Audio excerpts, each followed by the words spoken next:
నమస్తే సకులు. ఈరోజు కథ పేరు అచ్చిరాని వ్యాయామం. అనగనగా ఒక రాజు. ఆ రాజుకు ఇద్దరు కొడుకులు. పెద్దవాడు అజేయుడు, చిన్నవాడు విధేయుడు. 16 ఏండ్ల ప్రాయం వచ్చేసరికి సకల విద్యలు నేర్చారు. ఇద్దరిలో ఎవరికి రాజ్యం అప్పచెప్పాలా అన్నది రాజుకి సమస్య అయింది. బాగా ఆలోచించి ఆయన ఇలా అనుకున్నాడు: రాజు ప్రజలకు దేవుడితో సమానం. రాజు చిత్రపటాలు శిలారాజ్యంలో ఎన్నో చోట్ల ఉంటాయి. చిత్రకారులు, శిల్పులు దేవుడి బొమ్మలను ఎంతో అందంగా తయారు చేస్తారు. దేవుడు ఊహలో పుట్టాడు కాబట్టి వారికి అది సాధ్యపడుతుంది. రాజు నిజంగా అందంగా ఉంటే తప్ప అది సాధ్యపడదు. మగవాడి అందం ముఖంలో కాక శరీర సౌష్ఠవాన్ని బట్టి ఉంటుంది. రాజు తన కొడుకులిద్దరినీ పిలిచి, మీ ఇద్దరిలో ఎవరు చక్కని శరీర సౌష్ఠవం కలిగి ఉంటే వారిని రాజును చేస్తాను. అందుకు మీకు 2 ఏళ్ల గడువు ఇస్తున్నాను. దేశ సంచారం చేసి రండి. అయితే మీరు యువరాజులు అన్న విషయం బయట పెట్టకూడదు అని చెప్పాడు. ఆ దేశంలో జగమల్లుడు అనే గొప్ప జట్టి ఉన్నాడు. ఆయన సంవత్సరానికి ఒక్కడిని మాత్రమే శిష్యుడిగా చేర్చుకుంటాడు. మల్ల విద్యలోని సులువులు నేర్పడమే కాక శరీర సౌష్ఠవాన్ని కాపాడే రకరకాల వ్యాయామాలు ఆయనకు తెలుసు. తండ్రి మాట వింటూనే అజేయుడు ప్రయాణమై మల్లుడి ఊరు చేరుకున్నాడు. అదృష్టం కొద్దీ మర్నాడే మల్లుడు శిష్యుణ్ణి ఎన్నుకునే రోజు. అజేయుడు అన్ని పరీక్షల్లోనూ నెగ్గి ఆయన శిష్యుడు అయ్యాడు. మల్లుడు అతనికి మల్ల విద్యలోని మెలకువలు నేర్పుతూ వ్యాయామం సాధన చేయించేవాడు. మొదట్లో అజేయుడికి ఇది ఇబ్బంది అనిపించేది. హాయిగా తిని కూర్చోక ఈ శ్రమ అంతా ఎందుకు పడుతున్నానా అని బాధపడేవాడు. కానీ క్రమంగా శరీరం చెప్పలేనంత అందంగా తయారవుతూ ఉంటే అతడి ఆనందానికి అవధులు లేకపోయాయి. తన అన్న మల్లుడి వద్ద చేరినట్లు తెలుసుకున్న విధేయుడు తానిక అటువంటి గురువుల వద్దకు వెళ్ళక తిన్నగా ఒక కుగ్రామం చేరాడు. ఆ గ్రామంలో పంటలు సరిగా పండవు. నీటి సదుపాయం లేదు. అక్కడ దరిద్రం విలయతాండవం చేస్తున్నది. విధేయుడు గ్రామాధికారిని కలుసుకున్నాడు.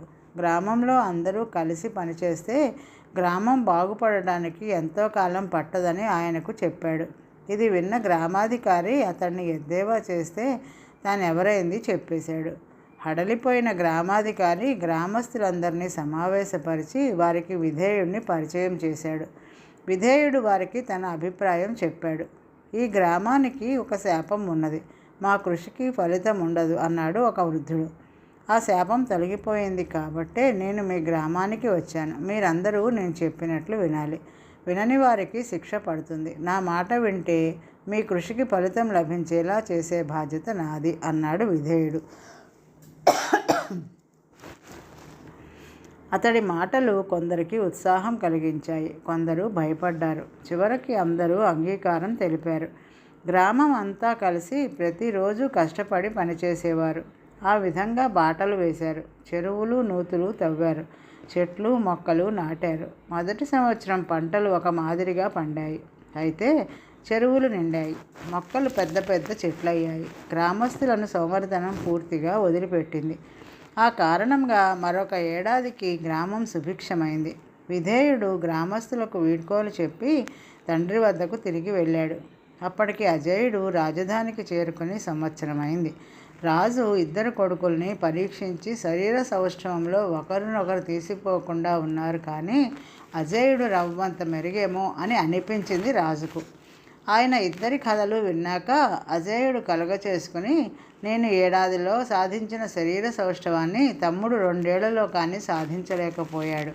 అదీ కాక తన యువరాజు అన్న విషయాన్ని దాచిపెట్టలేదు. అన్ని విధాలా వాడు నాకంటే తక్కువ. కాబట్టి నేనే రాజును కావాలి అన్నాడు.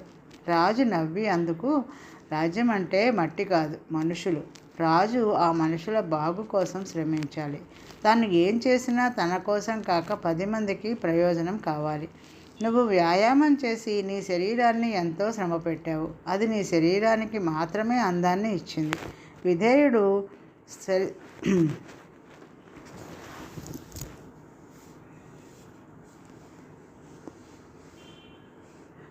తన శరీరాన్ని శ్రమ పెడితే అందువల్ల ఒక గ్రామం బాగుపడింది. నువ్వు తండ్రివైన నా మాట వినడం వల్ల నాకొక్కడికి మాత్రమే సంతోషం కలిగింది. విధేయుడు నా మాట వినక తన యువరాజునని చెప్పినందువల్ల ఒక గ్రామానికి సుఖ సంతోషాలు కలిగినాయి. వయసులో నీకంటే చిన్న అయినా దేశానికి రాజు కాదగ్గ లక్షణాలు విధేయుడిలో ఉన్నాయి. ఇప్పుడు తండ్రి మాటను గౌరవించినట్లే మున్ముందు రాజు మాటను గౌరవించు. విధేయుడు రాజై నువ్వు సేనాధిపతివైతే మన దేశం మరింత అభివృద్ధిని సాధిస్తుంది అన్నాడు. అప్పటికి అజయుడికి తండ్రి పెట్టిన పరీక్షలోని అసలు ఆంతర్యం అర్థమైంది. తన ఆలోచనలు తప్పుదారిలో నడిచినందుకు సిగ్గుపడి తల వంచుకొని ఆ తర్వాత తండ్రి చెప్పినట్లే చేశాడు. మరొక కథ. ఇంటికన్నా గుడి పదిలం. రామన్నకు ఎంతో వాత్సల్యంగా చూసుకునే తల్లి, తండ్రి, అనుకూలవతి అయిన భార్య, ముత్యాల్లాంటి 3 బిడ్డలు ఉన్నారు. అతడు అన్ని విధాలా అదృష్టవంతుడు అని అందరూ అనేవాళ్ళు. కానీ అతడిని గురించి ఇంట్లో వాళ్ళందరికీ చాలా కాలంగా చిన్న అసంతృప్తి ఒకటి ఉన్నది. రామన్నలో దైవభక్తి ఉన్న ఛాయలు కనిపించేవి కావు. అతడు దేవుడు ఉన్నాడనడు, లేడు అనడు. కానీ గుడికి రమ్మంటే మాత్రం రాడు. ఈ విషయంలో తల్లి, తండ్రి చెప్పి విసిగిపోయారు. భార్య కాళ్ళ వేళ్ళ పడి ఊరుకున్నది. పిల్లలు ఎంత ప్రతిమాలినా ప్రయోజనం లేకుండా పోయింది. ఈ కారణం వల్ల ఏవైనా పర్వదినాల్లో ఇంటిల్లిపాది గుడికి వెళ్ళినప్పుడు రామన్న ఒక్కడు ఇంటి కాపలా ఉండడం మామూలైపోయింది. ఒకసారి రామన్న కొడుక్కి ఒక పెద్ద జబ్బు చేసింది. ఎలాంటి మందులకు జబ్బు లొంగి రాలేదు. ఇక అన్ని ఆశలు వదులుకున్న సమయంలో రామన్న భార్య కొడుక్కు జబ్బు నయమైతే సకుటుంబంగా వచ్చి దేవుడికి అర్చన చేస్తామని మొక్కుకున్నది. ఆమె ఇలా మొక్కుకున్న రాత్రే జబ్బు కాస్త తిరుగుముఖం పట్టింది. కొడుకు పూర్తిగా కోలుకున్నాక రామన్న భార్య భర్తకు గుడిలో అర్చన గురించి చెప్పింది. ఎప్పటిలాగే మీరంతా గుడికి వెళ్ళిరండి, నేను ఇంటికి కాపలా ఉంటాను అన్నాడు రామన్న. అలాగ అనకండి, దేవుడికి కోపం వస్తుంది. ఇంటిల్లిపాది కలిసి గుడికి వచ్చి అర్చన చేయిస్తానని మొక్కుకున్నాను అని విచారంగా ముఖం పెట్టింది రామన్న భార్య. నాకు ఆ గుడి, ఆ వాతావరణం అంటేనే చిరాకు. ఒక్క క్షణం కూడా అక్కడ కాలక్షేపం జరగదు అన్నాడు రామన్న విసుగు పడిపోతూ. ఎవరు ఎంతగా చెప్పినా వినకపోయేసరికి రామన్న తండ్రి కోడలితో లాభం లేదు, మనం వెళదాం అమ్మాయి. ఇలాంటి మొండిగటాన్ని తన దగ్గరికి ఎలా రప్పించుకోవాలో ఆ దేవుడికి తెలియదని మనం ఎందుకు అనుకోవాలి అన్నాడు కోపంగా. రామన్నను ఇంట్లో వదిలి అందరూ గుడికి వెళ్ళిన కొద్ది క్షణాలకు ఇంటికి సీతాపతి అనే బంధువు వచ్చాడు. ఈ సీతాపతి రామన్నకు దూరపు వరుసలో మేనమామ అవుతాడు. ఆయన ఇంట్లో రామన్న ఒక్కడే ఉండడం చూసి, ఏరా మిగతా వాళ్ళంతా ఏరి ఊళ్ళో లేరా అని అడిగాడు. అందరూ గుడికి వెళ్ళారని చెప్పాడు రామన్న.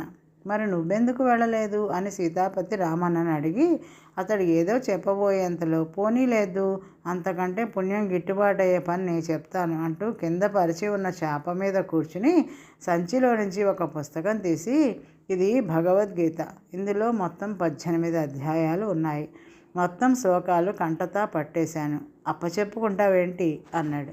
తప్పనిసరి రామన్న పుస్తకం అందుకున్నాడు. పుస్తకం చాలా లావుగా ఉన్నది. పైగా సీతాపతి ఒక్కొక్క శ్లోకాన్ని పాటలా సాగదీసి మరీ చదువుతున్నాడు. ఇలా అయితే ఆ పుస్తకం అప్పచెప్పుకోవడానికి 2 రోజులైనా చాలవు. కొద్దిసేపు జరిగాక రామన్న ఊరికే పేజీలు తిప్పుతున్నాడు తప్ప సీతాపతి చదివే శ్లోకాలు వినడం లేదు. ఏరా అబ్బాయి, నువ్వు సరిగా అప్పచెప్పుకోవడం లేదు, నిన్ను పరీక్షిద్దామని కావాలనే ఇప్పుడు ఒక శ్లోకం తప్పు చదివాను, అయినా నువ్వు తప్పు పట్టుకోలేదు అంటూ సీతాపతి రామన్నను మందలించాడు. ఏమిటో కళ్ళు మండుతున్నాయి మామయ్య, సరిగ్గా చూడలేకపోతున్నాను అన్నాడు రామన్న తప్పించుకోవడానికి సాకుగా. అయ్యో చెప్పావు కాదే, నాకు కళ్ళు మంటలకు వైద్యం తెలుసు అంటూ సీతాపతి రామన్నను పెరట్లోకి తీసుకుపోయి రకరకాల మొక్కల ఆకులు తెంపి అవన్నీ అరచేతిలో వేసుకుని నలిపి, ఒక్క క్షణం కదలకుండా అలా కూర్చో, కళ్ళల్లో పిండుతాను అన్నాడు. ఆ రసంతో ఉన్న కళ్ళు కూడా పోతాయేమోనని రామన్నకి ఎక్కడ లేని భయం వేసింది. వద్దు మామయ్య, ఈ ఉదయాన్నే గ్రామ వైద్యుడు నా కళ్ళలో ఏదో రసం పిండాడు, ఇది అది కలిసి వికటిస్తుందేమోనని నా భయం అన్నాడు రామన్న. మరి ఈ మాట ముందే చెప్పొద్దు, అసలు నీకు మతిమరుపు జాస్తిలా ఉంది, ఇంత చిన్న వయసులో అంత మతిమరుపు ఉండకూడదు, దీనికి వేరే పసర్లున్నాయంటూ సీతాపతి మళ్ళీ పెరట్లో ఏవేవో ఆకులు తెంపసాగాడు.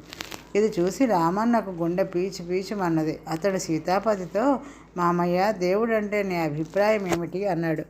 దేవుడు అనేవాడు ఉన్నాడు, అయితే కొందరు మూర్ఖులు ఆయన గుడిలో మాత్రమే ఉన్నాడు అనుకుంటున్నారు. నేను మాత్రం ఆయన ఎక్కడ పడితే అక్కడ ఉన్నాడని నమ్ముతాను.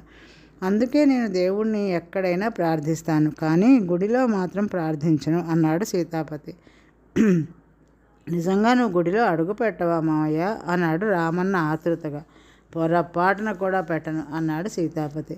అప్పుడు రామన్న గబగబా తన భార్య మొక్కును గురించి చెప్పి, వాళ్ళంతా నా కోసం గుడిలో ఎదురు చూస్తూ ఉంటారు మామయ్య, మేము తిరిగి వచ్చేదాకా నువ్వు ఇంటికి కాస్త కాపలా ఉన్నావంటే నీ రుణం ఈ జన్మకు తీర్చుకోలేను అంటూ సీతాపతి బదులు కోసం కూడా ఎదురు చూడకుండా పరిగెట్టాడు. రామన్న గుడికి చేరేసరికి ఇంకా అర్చన ప్రారంభం కాలేదు. ఎందువల్లనో పూజారి రావడం ఆలస్యమైంది. అతన్ని చూస్తూనే అందరూ ఆశ్చర్యపోయారు. ఏం చేయను మరి, ఇంటికన్నా గుడి పదిలం అనిపించింది అంటూ రామన్న జరిగినదంతా చెప్పాడు. నీ చెప్పలేదు, ఆ దేవుడే వాడిని తన దగ్గరికి రప్పించుకుంటాడని అన్నాడు రామన్న తండ్రి. రామన్న ఎంతో భక్తి శ్రద్ధలతో ఇంటి వాళ్ళందరితోనూ కలిసి దేవుడి అర్చనలో పాల్గొన్నాడు. ఇల్లు చేరగానే రామన్న తండ్రి సీతాపతితో, సీతాపతి బావ, ఈనాటి నుంచి పండగల్లోనూ పర్వదినాల్లోనూ మా ఇంటికి వస్తూ ఉండు. నీ కారణంగా మా వాడికి దైవ దర్శనమైనా అవుతూ ఉంటుంది అన్నాడు. ఆ మాటల వెనక ఉన్న రహస్యం ఏమిటో తెలియక సీతాపతి ఆశ్చర్యపోయాడు. ఈరోజుకి కథ సమాప్తం సకులు. తిరిగి రేపు కలుద్దాం. నమస్తే.